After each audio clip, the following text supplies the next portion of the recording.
What's up everybody, Meowth here. Welcome back to the second video of my unnerfed card review, quick and dirty style of video. Today we are going to be covering the last 3 classes plus the 10 neutral cards for about 19, I think, almost 20 more unnerfs on top of the 16 that we already covered in the first video. And lots to talk about, some really exciting cards. As in cards that I wasn't expecting to get unnerfed. I don't think many people were, so lots to talk about. And of course, we're going to be talking about this in terms of Wild and their impact that they're going to be having on Wild decks and potentially the Wild metagame. But before we get into all that, again, we just got a couple of things that we need to take care of first. First, just a reminder to leave a like, comment, subscribe. Just click on one button, and it does support me a ton if you guys enjoy the content.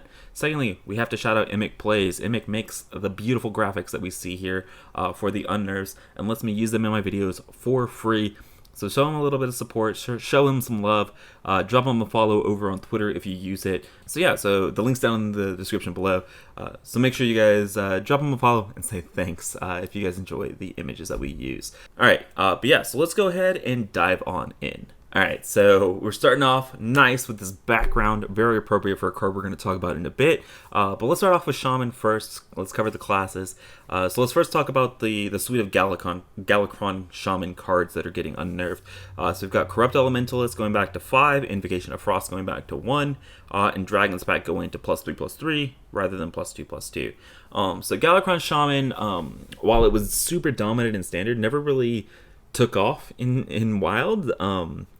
The early win rates, I think, before it got nerfed on HS Replay were like showing it as like a tier 2 deck. And again, that's like HS Replay stats, very small sample size, take it with a grain of salt. But again, the format sped up a ton. But Galakron Shaman has also gotten some new tools to play with. But yeah, I mean, I think Galakron Shaman is going to serve as like a very similar deck to Even Shaman, where it's a very strong anti-aggressive deck that's going to lose to combo. The trade-offs between Even Shaman and Galakron Shaman. So you get the 2/1 elementals, just like Even Shaman has all the cheap interaction, the ability to control the board. You give up a little bit of the explosiveness, I would call it. You give up the explosiveness of Even Shaman and the snowballing potential of Even Shaman for a stronger, more guaranteed late game with stuff like Galakron and Shudderwalk. And so I could totally see this being like a decent deck, mid-range Shaman. With most of the builds that I've been seeing, at least like, you know, the past couple of days on Reddit and Discords and all that kind of stuff. So it feels like just a normal mid-range Shaman. I could totally see the Galakron shell being moved with a variety of win cons though, right? Definitely worth trying out stuff like Jades with the Quest or an Areno shell. Potentially Evolve Shaman. I know Mogu Cultist is not on this list of cards that we're going to talk about today, but it might still be worth a shot. But I think the Galakron shell, very, very powerful. Stuff with like Invocation of Frost with Zentimo or Spirit of the Frog is just an insanely strong synergy and combo. So definitely stuff to experiment with since we never really got the chance to the first time around. Next up, we've got Spirit Claws coming back to 1 mana. So we get like a week of Odd Shaman before the core set gets introduced and they delete the Spell Power Totem, and it's going to be really, really sad. But I think even with the Spell Power Totem being removed and Odd Shaman not really winning Spirit Claws anymore, I think Spirit Claws is still fine in like an aggressive Shaman deck because we have Zapper, like the new 1-drop from the core set, with spell damage as like a really, really easy activator for this card. And so I would keep an eye on this and stuff like Aggro Shaman with Cage Match Custodian, and you also get like Lickum as another potential weapon to run alongside of these. So keep an eye out on Aggro Shaman and keep an eye out on potentially just like a spell damage Shaman kind of shell, because it's also getting Zapper, it's getting Bruvok, it's getting a couple of cute toys. It got Phoenix from Dark Moon Races. So just keep an eye on it. It might be worth messing around with as they explore like some of the new spell synergies within Shaman. And then last but not least, we're getting Flame Tongue Totem back to 2 mana, but it's going to 2 health compared to 3. So I made this whole big deal in the first video about Mana Worm going to 2 health compared to 3.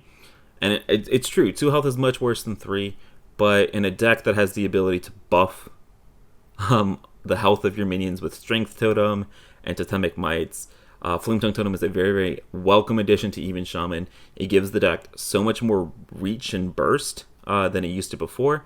And now you have like consistency of Splitting Axe because of Cage Match Custodian.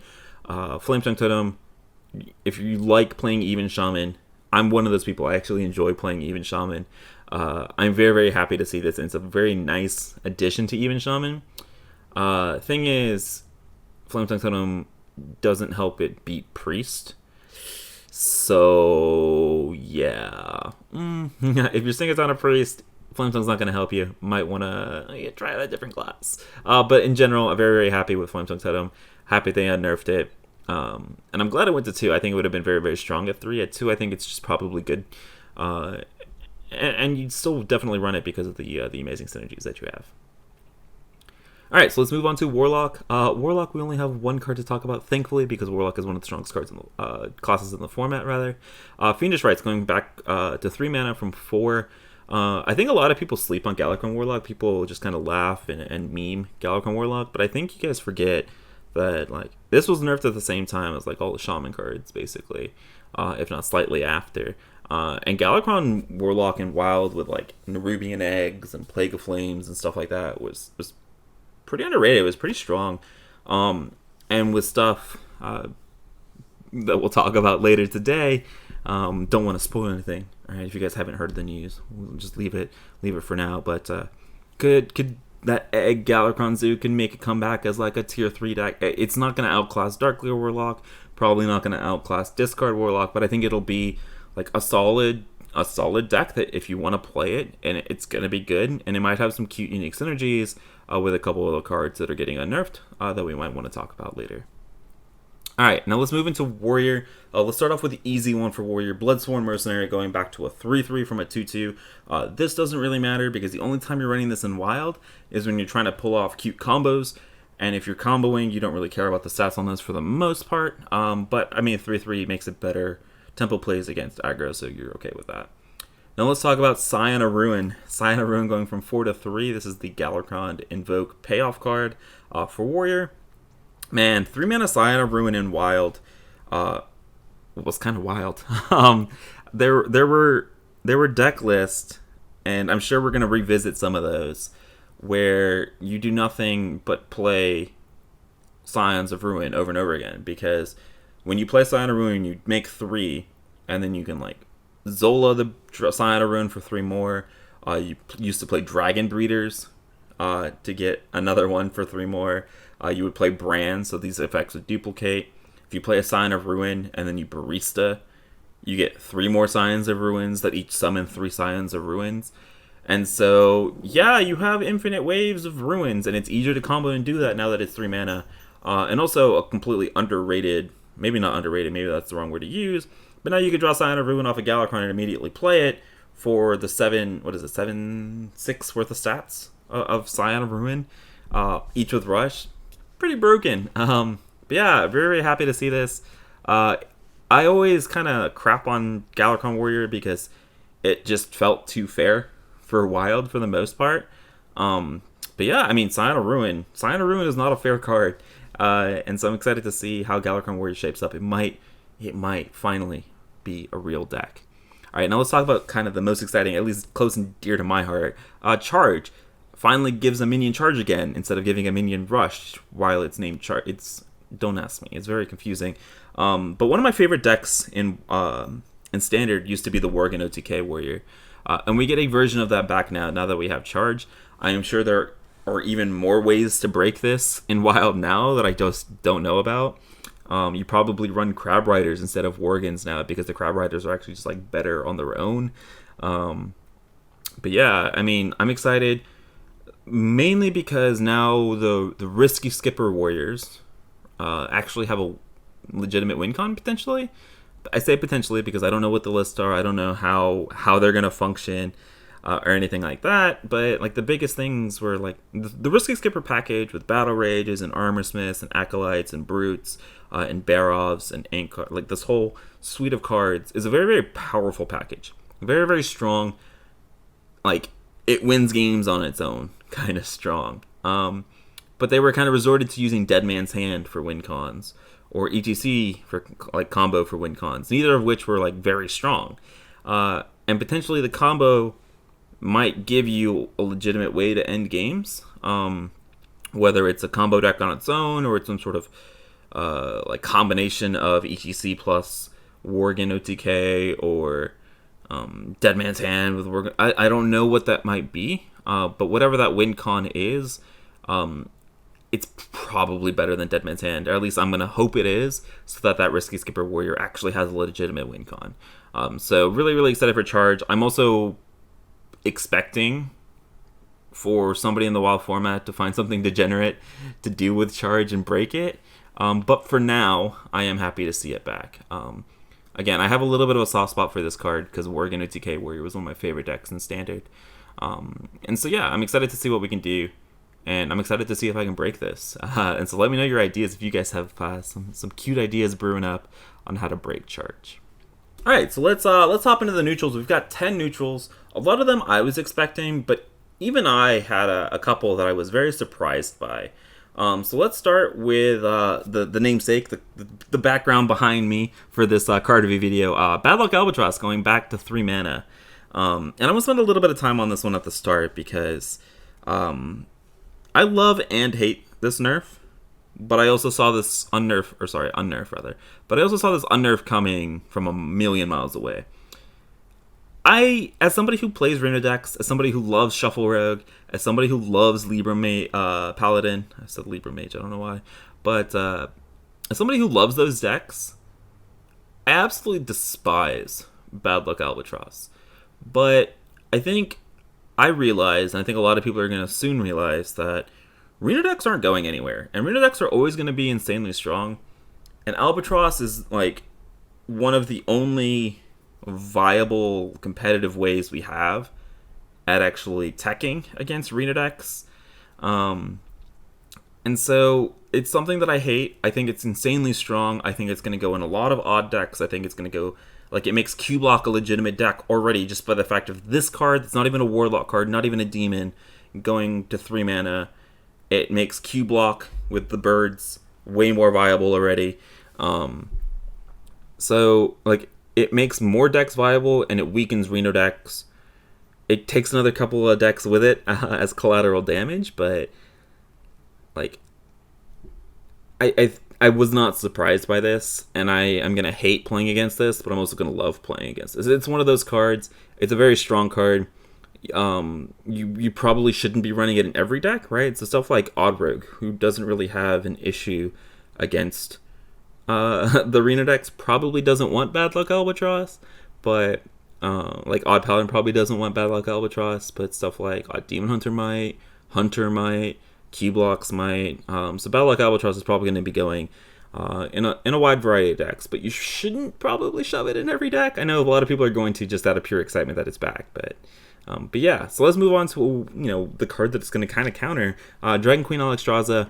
It's still 9 mana, but the dragons you get now still cost 0. So it allows for Dragon Queen Alexstrasza to be like the huge tempo play that it used to be in wild Reno decks. Like I'm mainly talking about like Reno Mage, but like you probably still run this in Reno Lock. I don't know if you need the threats in Reno Lock. I know a lot of people are going down to the super low curve anti-aggro with Ticketus. I personally still don't like those lists. But I mean, you probably don't run Alexstrasza on that. But like, I wonder if you even run like Alexstrasza in Reno Priest now, especially since you have Polkel. Probably not, but maybe something worth considering. It probably not, but I mean, I'm excited for Dragon Queen Alexstrasza to be back. I think a lot of people are expecting this to be unnerfed, so I'm not going to really talk too much more about that. Elysiana going from 9 mana 8. I think this is the only card out of the 35 unnerfs that actually seems like a nerf. Because Elysiana was never really seeing play anywhere outside of like super meme control builds of like the greediest players, and it was seeing play in Odd Warrior. I mean, Elysiana obviously cannot be played in Odd Warrior. I think it also removes the mind games of having to play around Elysiana against Odd Warrior. But what it does do is it gives the players that aren't super invested in like competing at the highest level, it allows them to fulfill that fantasy of playing Elysiana and bouncing it, or playing Elysiana and Baleful Bankering it, which I think is important, right? Like, I tend to think of things as like, how do I break things? What is the most competitive way I can use this? But I also know that there's a lot of players that love playing their greedy ass control decks and love playing Elysiana and bouncing it and having a 50 card deck, and I totally respect that. And I think this unnerf was for you guys. Yeah, so I probably will not be playing any Elysiana now that it's 8, but I was also not playing it at 9, so, you know, who am I to complain? Bone Mare going from 8 to 7. I think Bone Mare at 7, probably still too slow for a lot of odd decks, right? Like Odd Rogue and Odd Demon Hunter. I think the only deck that considers Bone Mare is Odd Paladin, just because you have so many tokens on the board anyways. But even Odd Paladin has gotten like lower and lower curves, so I'm not too sure if you run Bone Mare, but I'll definitely try it out. It might be one of those meta calls, right, where if the meta is super aggressive heavy and they're getting like sort of grindy, who can you outvalue other aggressive decks, then Bone Mare I think rises in value, where like Equality and Divine Favor lower in value. So it's kind of one of those cards, but I'm not like super hype about Bone Mare. A card that I am super hyped about, though, Changing. I do not have to quit the game now. I had a clip where I was going to quit the game if they didn't unnerf this card. Really glad that I don't have to. Changing's back. It summons a copy rather than a 2/3, which means Shutterwalk Shamans love to see it. But like way more important for the competitive scene, Handbuff Paladin, Handbuff decks in general love to see it. We've already seen and talked about a couple of legendaries on this channel that are huge buffs to Handbuff Paladin, and Standard Changing coming back is like probably bigger than both of those combined. Yeah, you love to see Changing. Like, I think this is just strong as like a card that can be abused, which is like what you want. Super unique effect. I think this is like the stuff that you want in Wild, so I'm happy that it's unnerfed, and I'm looking forward to playing with it again. All right, almost done. Frenzied Fellwing, going back from 3/2 to 3/3. It costs 1 less for each damage that your opponent has taken. So I'm at the point, though, I'm not sure what decks that aren't like odd decks that are super aggressive might want this. The only thing that comes to mind is like Discard Warlock, but now like Discard Warlock has a bunch more discard synergies that I don't know if you can fit this in that list. Like Pirate Warriors have gotten a lot more synergy. Don't know if you can fit this in that list, but those are probably the two lists that I'm thinking about for Frenzied Fellwing. But again, things that have the potential to cause 0 mana are always things that you need to take into account, especially when you're building these aggressive decks that can abuse it super easily. If you have the room, if you're debating it, 0 mana 3/3s are good. Free tempo, very good. You guys should check it out. Man, aggro getting a ton of new tools because we have 4 more cards to talk about that are all huge buffs to aggro. Knife Juggler, 2/2, going back to a 3/2. It gives token-based aggro decks something to do. Like, it actually, they're like legitimate now. Potential threats with Knife Juggler because 3/2 are aggressive stats. We're getting Call to Arms back. Keep an eye out on Aggro Paladin or Aggro Paladin, whatever you want to call it, with whatever deck you're playing. I mean, I think this is a good unnerf. Happy that it's back. Leper Gnome, 1 mana 1/1 back to a 1 mana 2/1. Again, another nerf that I saw coming from a million miles away. I mean, I think it's good. I think you'll run it in conjunction with the next card that we're going to talk about. But, I mean, 1 mana 2/1, that's going to deal 2 minimum, sometimes 4, sometimes 6. Pretty strong. I mean, I think stuff like Odd Demon Hunter that's running a bunch of crappy 1-drops probably wants this in that deck. I don't know if Odd Paladin wants it. Maybe, probably not. I don't think that rogues want them because you have enough damage and you care about the pirates more than anything on 1. So I'm not sure where this needs to play outside of, like, I mean, obviously Hunter, but, you know, Hunter XD and Odd Demon Hunter. But I am glad that it's back. And it also lets people that want to play, like, their old style of decks play them. All right, let's talk about the big one, Undertaker. Undertaker's back. Bring out your dead. Instead of giving just +1 attack every time you summon a minion Death Rattle, it becomes a +1/+1. So super snowbally 1-drop if you have good 1-drop Death Rattles to go alongside with it, like Leper Gnome. So like I think the Undertaker Leper Gnome strategy is going to be going into a lot of decks, and it's going to be seeing a ton of experimentation. And it's a 1-drop, so odd decks. So like you could run like an odd Death Rattle rogue.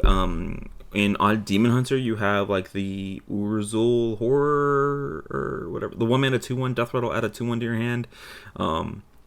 You've got a couple, like, there's not very many good neutral 1-drop Death Rattles. I think the The best one that I've seen a lot of people talking about is Jar Dealer, which is a 1-mana 1/1 death rattle at a 1-drop to your hand. That's not very good. I don't love that, and so I think Undertaker is not going to be as busted as a lot of people are expecting it to be. I think it is going to, if you have the Dream Hand, it's going to be nuts. It's super snowbally.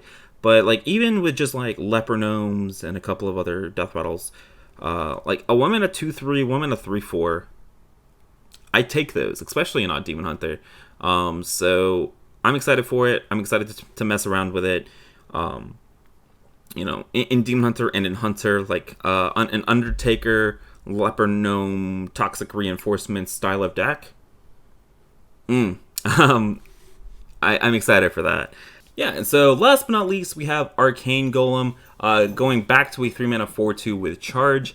I think this is just a very, very strong 3-drop, 4 damage. Regardless of the shenanigans that you can potentially do with Rally, I know a lot of people have been talking about that. But I think just, an Odd Demon Hunter just seems like a stupidly strong card. In Odd Hunter seems like a stupidly strong card. In Odd Rogue, while you can take abuse of it, or abuse it, right? Take advantage of it while you can, because Nitro Boost Poison with this guy is kind of nuts. On turn 4, you play an Arcane Golem and then Nitro Boost Poison it, and you swing face for 10 damage. What? Yeah, it seems really, really good. At the time of recording, Nitro Boost Poison is potentially being talked about as being nerfed, but we'll cross that bridge when we get there. I think Arcane Golem is just good. I think the 1 extra damage matters a lot, especially in a format with Rena Jackson, and so I'm a big fan of it. Again, I grew up, the first deck I ever built were Zoolock and Face Hunter, so I'm feeling right at home, loving these guys, loving all these unnerfs. There's never been a better time to be an aggro player in our format, man. It's really good. All the aggressive tools getting unnerfed, plus you get Bird back to help counter Reno Jackson, your mortal enemy. Looking good. But yeah, so those are the 19 unnerfs for the past 2 days, combined with the 16 that we covered in our other video, for a total of 35 unnerfs coming in patch 20.0. This is rumored to be coming out on the 22nd or 23rd, about a week before the expansion. So hype. The fact that I have to last 2 more weeks now without these cards is kind of annoying. But I'm really excited to play with them. I'll be messing around with them a ton. And don't even, don't forget, we have another, a whole expansion of cards coming. Probably less playable cards in our format than these unnerfs, but it's still going to be exciting to talk about new stuff to begin with. But yeah, I'm excited to mess around with these 35 cards. You guys down in the comments, let me know what cards and decks you were the most excited about or potentially the most scared about. I think the card I'm definitely staking my claim on are Undertaker, Dragon Queen Alexstrasza, and Scion of Ruin. Super excited for those guys to mess around and explore builds with them. Keep an eye out on this channel. In the next couple of days, I'll be releasing a video with some theory crafts involving all of these unnerfed cards, and some spicy takes I have, not even seeing any of the Dark Moon Races cards.